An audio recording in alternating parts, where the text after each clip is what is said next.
না। আচ্ছা ঠিক, আরেকজন বলি, আরেকজন ভাই 1 মিনিটে দাবি বলেন তো এখন কি আমাদের কি করতে চান এটা একটু জানতে চাই।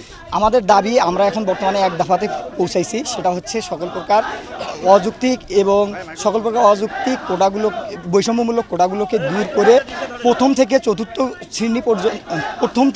শ্রেণী পর্যন্ত যথাযথ কোটা সংস্কার করা।